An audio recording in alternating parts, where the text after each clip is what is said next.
Hello, you guys. Welcome back. Today we're going to be talking about the Ayesha Curry situation. There is a clip currently going around, it's going viral, of Tekashi69 talking about how he clapped cheeks with Ayesha Curry. And I feel like it's relevant to our recent conversation because I have been making videos about Akash Singh's wife, Jasleen, and they kind of fall into the same category of these weird, ungrateful women who resent their husbands and almost seem jealous in a way that their husbands are so successful, even though they are the ones that afford them this soft life, this life of luxury. And it seems as though these women are determined to humiliate their husbands at every turn, all because they want to be the main characters. And it's so funny because, as usual, we have all these women on the internet pumping them up, girling them, right? All in the name of feminism. So we're going to talk about Ayesha Curry and the various things she said about her husband and her children, mind you.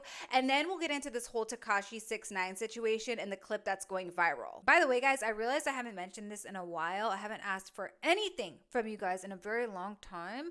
I haven't asked you guys to like and subscribe, so please do so if you're not already. Otherwise, you're dead to me, okay? So I guess this has been going on for a while, where Ayesha Curry has been on different shows, talk shows, podcasts, things like that, where she's disparaging her husband. I had no idea because I don't keep up with Ayesha Curry nor like the basketball world, but when I looked into this story, it was quite interesting. This is not me defending or sticking up for a man or anything like that. I believe if you're married, you need to respect your spouse no matter what, and this goes both ways for men and women. So let's start off with the Red Table Talk clip because I want to get that out of the way. I cannot stand Jada Pinkett Smith, so let's just watch that one first. Something that really bothers me and like honestly has given me a sense of a little bit of an insecurity is the fact that there are all these women like throwing themselves, but me, like the past 10 years, like I don't have any of that. Like I have zero, this sounds weird, but like male attention.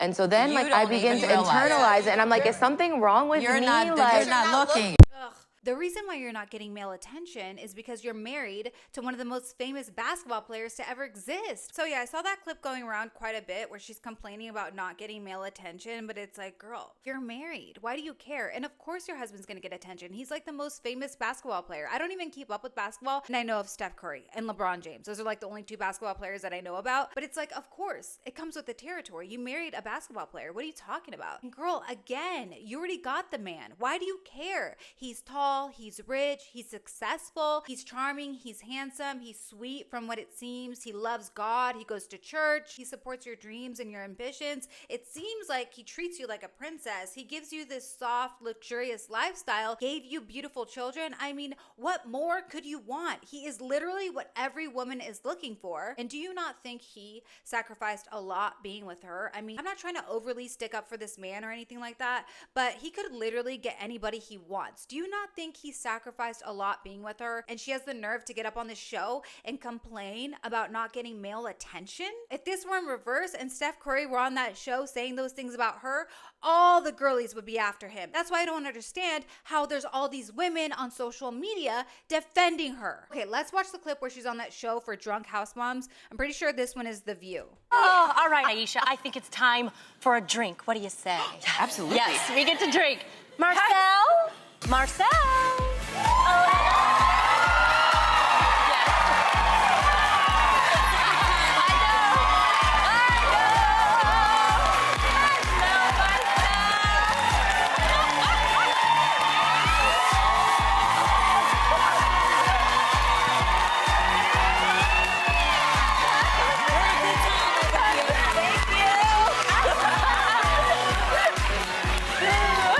Again, you guys can't even tell me. If that were Steph Curry, he were on a show with a bunch of guys and some fine ass girl walked in a bikini and he went to take off his ring, his wedding ring, you know, everyone would be at his throat. Can't even tell me otherwise. Now, it's very rare that Ayesha Curry is pissing the girls off. Typically, she's making the men mad. But in this tweet from 2015, she got the girls' panties in a wad when she said, "Everyone's into barely wearing clothes these days, huh?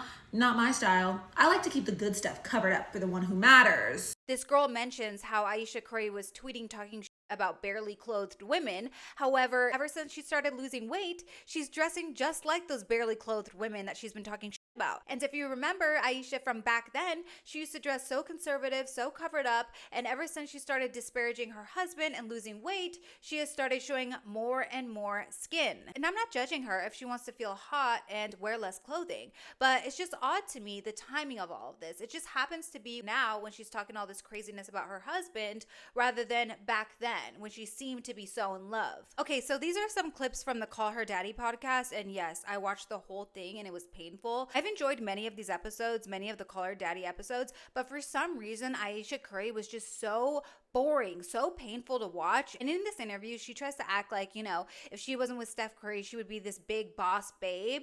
But girl, I don't see it. You don't have it. You don't have the it factor. And I'm not trying to be mean, but let's be honest. If she really had it like that, if she was really that exciting, really that interesting, she would be big by now, way bigger than she really is, because she's had so many opportunities, way more opportunities than the average person, and she still isn't that big. I never hear about her anymore. I never hear about her cooking shit. So come on.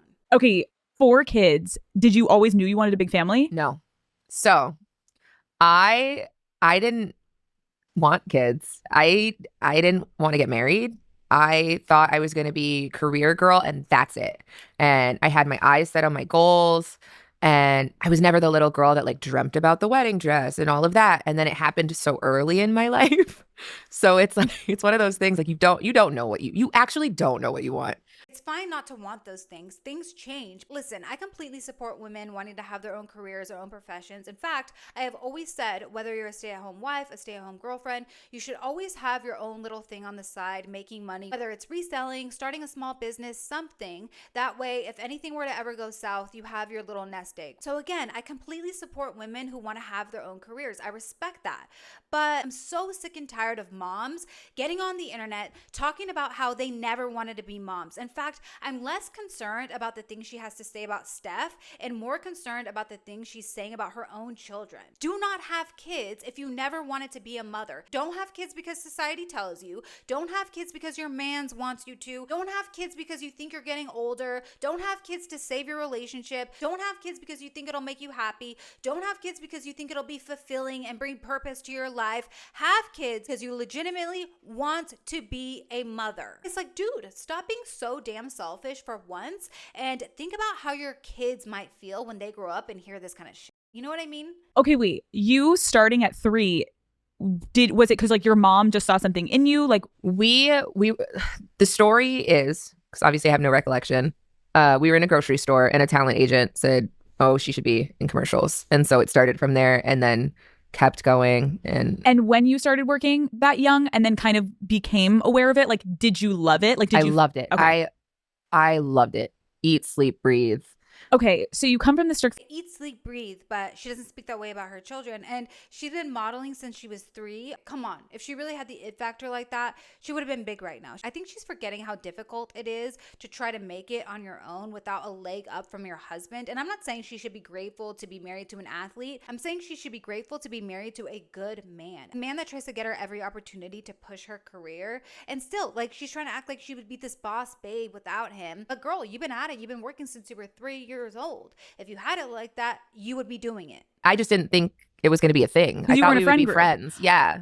Did you ever have anything in high school at all, or it was legit just friends? No, just friends. Just friends. Yeah. I get what you're saying. Like, you never saw him as something, but I'm Yeah. like, when you look back, is there any memory that you're like, maybe there was something or no? No, never. Okay, so that's not that bad. She's just saying that she never thought there would be anything between him and her. She's not saying like, I never wanted there to be. It would be nice if she would be like, no, I never thought there would be, but I was hoping it might. But what she's saying in general is really not that bad. Pausing on you guys as a couple, now let's talk about you as an individual though, because you had this dream. And did you feel like in moving with him, did you feel like you had to pick between your career and your relationship at that point? Yes. To an extent. That was never presented in front of me that way. It just kind of had to be that way. And because after we got married, we found out we were pregnant with our daughters so quickly, I didn't even have time to think about what I wanted anymore. It's so interesting. I spent my entire life like trying to work towards something, and then it kind of just disappeared, and I didn't think twice about it. But after my daughter turned 1, I remember there being a shift and being like, I have goals for myself. Like, this doesn't feel right. I love being a mom, but I love doing other things too. And I need to get my shit together and figure out what that looks like for myself now. Dude, oh God, these women, oh, this doesn't feel right. I have dreams too. Then don't have kids. You're old enough to be having sex. You're old enough to realize how pregnancy works, and you're going to complain about it after you're already a mother. I'm so sick and tired of hearing these women come online sharing their stories about how they never wanted to be mothers and they never realized how hard it would be and it's so difficult, and they only realized that they didn't want kids after they already have kids. And then all these other women, all these other moms online being like, oh my God, this is so real. This is so relatable. Oh my God,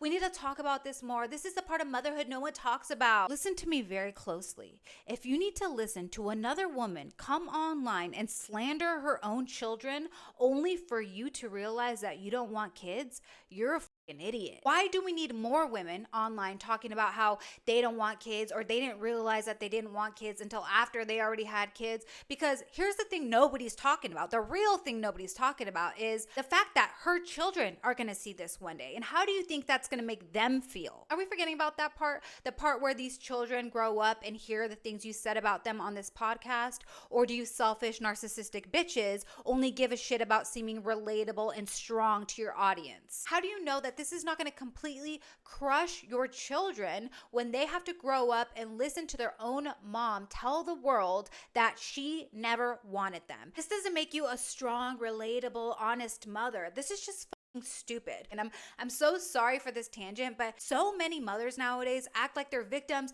of society. This is so hard for them. But guess what? Having children is difficult. We all know that. Nobody said it was easy. If you don't want to be a mother, don't have kids. How about that? Anyways, let's move on. I'm probably already canceled. And again, because there are so many people that may watch this that are like, oh, 22 for them, whether it's because like they watched their parents get married young or whatever, it was normal. But you, in the beginning of this interview, started by being like, girl, I didn't even think I wanted to get married. Yes, exactly. So it is a big deal that at 22, it's a mixture of that and a mixture of like, there are levels to 22. Like, there's different styles of 22-year-olds. But I was like the naive, like very young, unpolished, 22-year-old. Like, I didn't have very much life experience. And so it's just interesting. It is, but it's, again, I think like why I was excited to talk to you is because as women, there's just like so many things that happen in our life that we want to plan for. Yeah. And then obviously life just doesn't go as planned. Yeah. And to hear you at a young age getting married, I think like, and knowing it was such a success, but it doesn't mean the whole ride was easy. Like, that's what I'm excited to get into. Yeah. So like a few months. But that's not what she's saying. She's not saying like, oh, it hasn't been easy. She's saying, oh, I never wanted to have kids. I had other things I wanted to do. She's not saying like, oh, you know, I had kids and it hasn't been easy. Our life wasn't easy. She legitimately said, I never wanted to have kids. Months after getting married, you just said you get 3 months. Okay. What was going through your head when you found out that news? I was confused because How are you confused? Because the interviewer asked her what was going through your head when you found out that news, the news that she was pregnant. And she says, I was confused. And even the interviewer is confused as to why she's confused. She's like, wait, what? What do you mean you're confused? This isn't something that magically happens to you. You're not the Virgin Mary. Exactly. My OB said expect it to take up to a year. And so I'm like, oh, if in my head I heard at least a year. Dummy. I was thinking we were going to be like bar hopping. Like, it's like, nope, you're pregnant and you're going to be very, very sick. But I'm so grateful. I wouldn't change a thing. I'm glad she threw that in, but I'm so grateful. I in the beginning hated it so much. I like did not sign up for that. I also always thought like,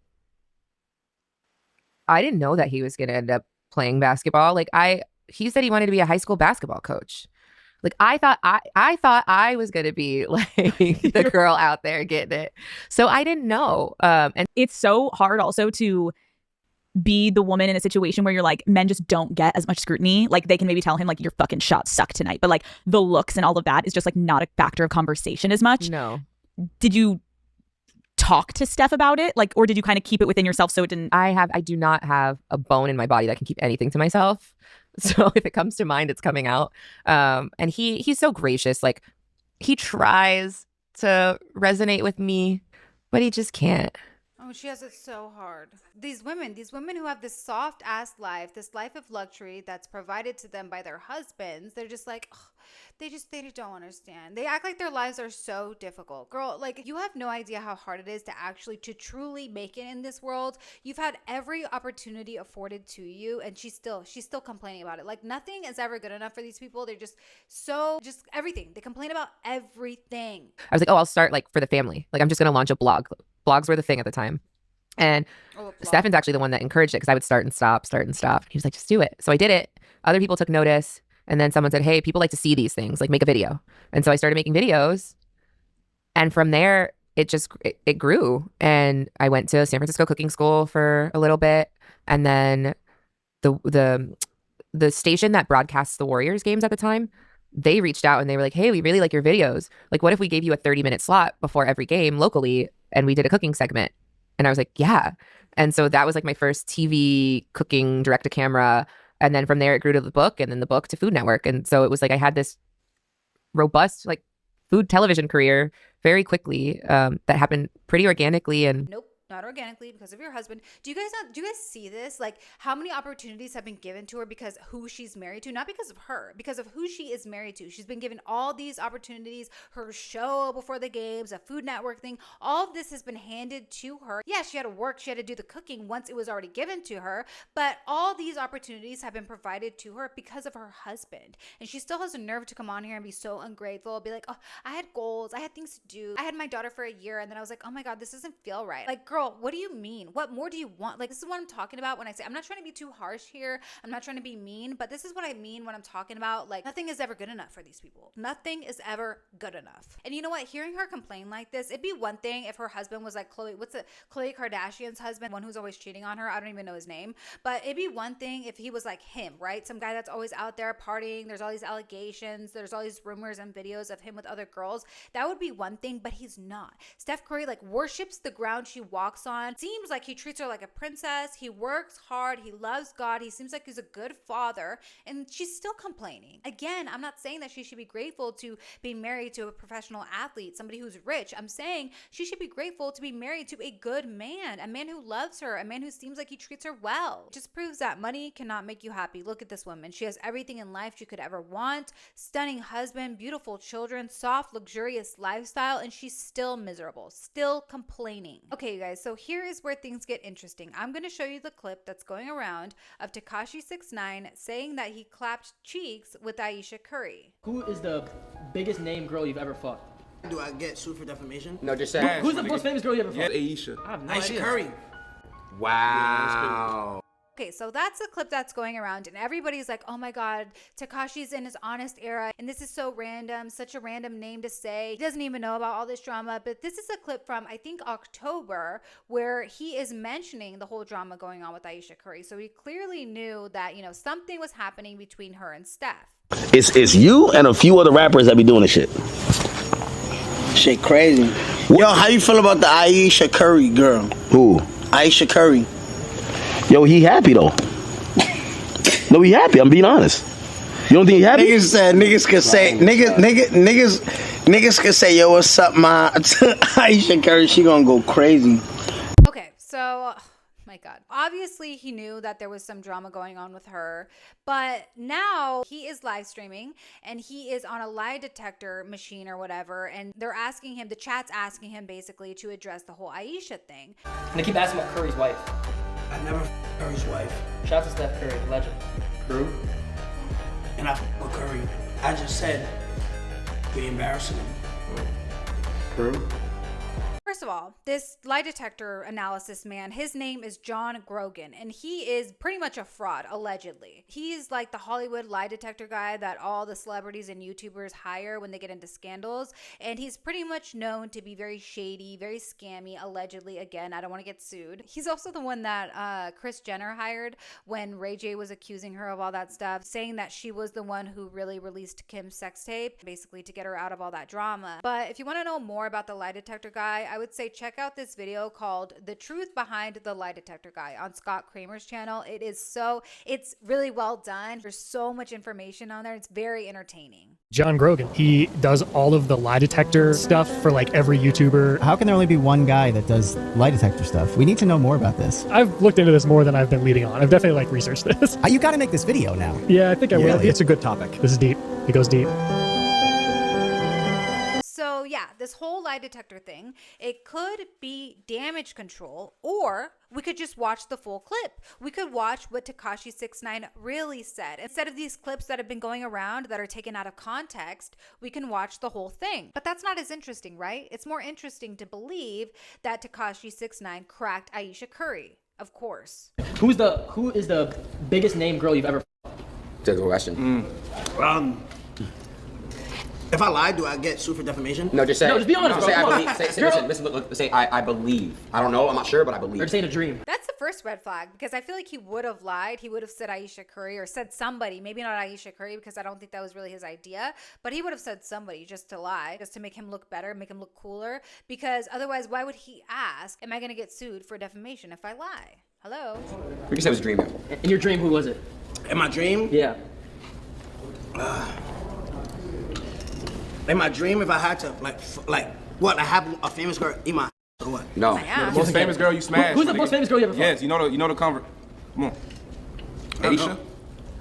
You know. Someone just made a post about you. Oh, fuck, my mouth is burning now. What? XXL just posted about you. What do they say? Prosecutors want 6ix9ine to serve up to 9 months in prison for parole violations. That's up. No way. Come on, XXL. Give me a hug, bro. That's fucked. Wait, but the top comment, keep him free, buddy, is funny as You carry the internet right now. You I'm are not gonna carrying, lie, I bro. ain't gonna lie, bro. You are carrying the internet. It's a comeback. Fucking mouth is hot. But listen, if you somehow do get locked up, we're gonna keep your name. We will. Wait, We're gonna talk about you every day. We'll call you from jail and Alright, shit, wait, too. can you guys visit me? Of course, Yeah. off stream. Visit Off you, stream, bro. Off stream? Or on stream if you want. I mean, I think can't we're on stream. We'll come off stream. We'll all come together. Hey, are you gonna keister things? What? You're gonna keister when you go back to jail? What's keister? Shove something up your butt and smuggle it in. That's called. How you even know I that don't know is? what that is, bro. In New York, that's called boofing. You did that before? No. Sorry. But You know who that's is how you get Aisha? there. Who is Aisha? Aisha. Huh? Who is Aisha? I have no Ayesha idea. Curry. Aisha. I got a question I for don't you. Who planned the stripper segment, the gay stripper segment? So there you go. That is the full clip. And dude, say what you want about Tekashi69, and yeah, like he's the worst, he's annoying, you know, everybody hates him, but to me, he's a great internet personality. Is he not? Like, he's the best troll. I can't stand him personally, but there's something about him that's just so funny to me. I'm gonna get canceled for that because everybody hates him. But regardless, I don't think the things Ayesha Curry has been saying about her husband are great. They're not the worst, but they're also not great. I'm more concerned about the things she's going around saying about her children because they're so young and there's a chance that they're going to grow up and this is going to really damage them. I don't think it's fair to them, and I don't think it's fair for you to say that you never wanted children, even though you're the one responsible here. You're the one who made that happen. You're not a victim. And like I said, I'm so sick and tired of these women acting like this is a sign of strength. This is strong women. This is what strong mothers do. It's pathetic. No, strong women do not have kids if they don't want to be mothers. Strong women don't disparage and slander their children. Strong women put their children's feelings and their children's emotions above everything else, above themselves. So do I think this is strength? No, I think it's actually disgusting, but let me know if you guys agree with me. Let me know who you think is worse. Is Akash's wife the next Ayesha Curry? Who is worse in your opinion? I feel like definitely by far Akash's wife is worse because at least Ayesha Curry isn't going around saying that she misses popping her pussy for frat boys. The thing she's saying isn't as embarrassing. It's still embarrassing, but like I said, it's not the worst of the worst. We've seen worse, right? Anyways, guys, thank you so much for watching. If you made it to the end, please like this video if you liked it. Subscribe if you want to subscribe, and I'll see you next time. Take care.